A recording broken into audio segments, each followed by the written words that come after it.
राजा विक्रमादित्य के शासनकाल में एक किला अपनी खूबसूरती के साथ साथ अपनी खौफनाक कहानियों के लिए भी मशहूर था।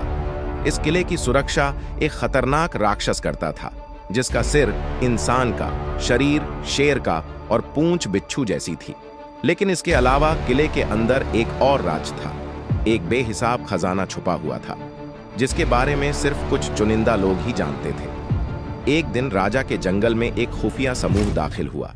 ये लोग आम नहीं थे, बल्कि खजाने के खतरनाक चोरों का समूह था। इनके सरदार काला नाग एक चालाक और निर्दयी चोर थे, जिन्होंने अपनी पूरी जिंदगी खजाने चुराने में बिता दी थी। काला नाग और उसकी गैंग को किले के खजाने के बारे में पता चला और उन्होंने इसे चुराने का प्लान बना लिया। काला नाग ने अपनी गैंग के सभी लोगों को इकट्ठा किया और बोला, भाइयों, आज रात हम किले का खजाना लूटेंगे, लेकिन हमें बहुत होशियार रहना होगा। वहां एक राक्षस है जो किसी को भी जिंदा नहीं छोड़ता।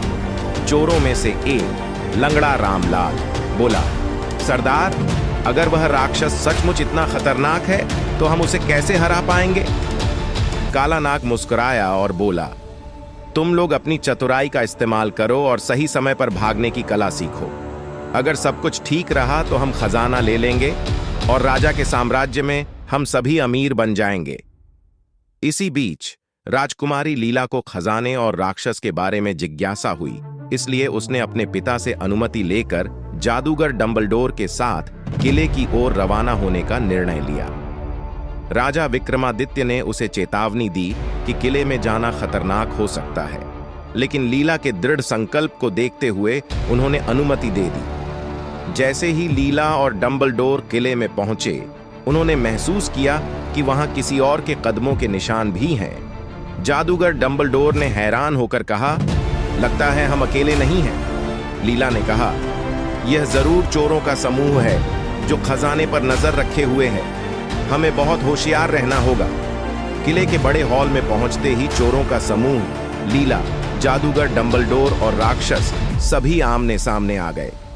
काला नाग ने खजाने पर कब्जा करने के लिए अपने साथियों को आदेश दिया, जल्दी करो, खजाना समेट लो और पतली गली से निकलो।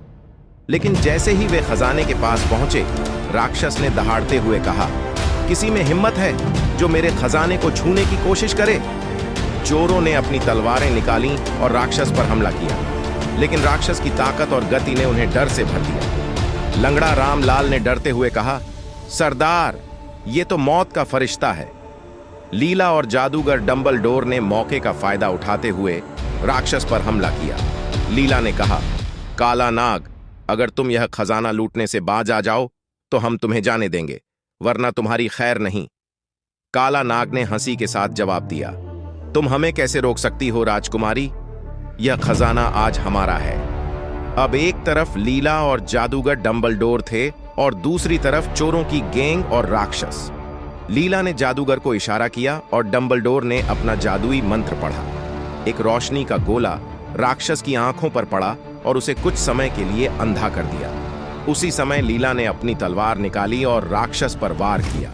काला नाग और उसकी गैंग लीला और डंबलडोर को देखकर घबराए, लेकिन काला नाग ने हार मानने से इनकार कर दिया और बोला, मैं तुम सबको खत्म करके ही यहां से जाऊंगा। लीला और राक्षस के बीच भयंकर युद्ध जारी रहा। आखिरकार जादूगर डंबलडोर ने अपने आखिरी मंत्र से राक्षस को जंजीरों में बांध दिया और लीला ने अपनी तलवार से उसे खत्म कर दिया। जैसे ही राक्षस समाप्त हुआ, किले में सभी ने राहत की सांस ली। काला नाग और उसकी गैंग को पकड़ लिया गया और राजा के दरबार में पेश किया गया। राजा विक्रमादित्य ने काला नाग से कहा, तुम्हारा लालच और चोरी की आदत तुम्हें तबाह कर गई और अब तुम्हें अपने किए की सजा मिलेगी। अगर आपको हमारा वीडियो पसंद आता है तो कृपया हमारे चैनल को सब्सक्राइब करें।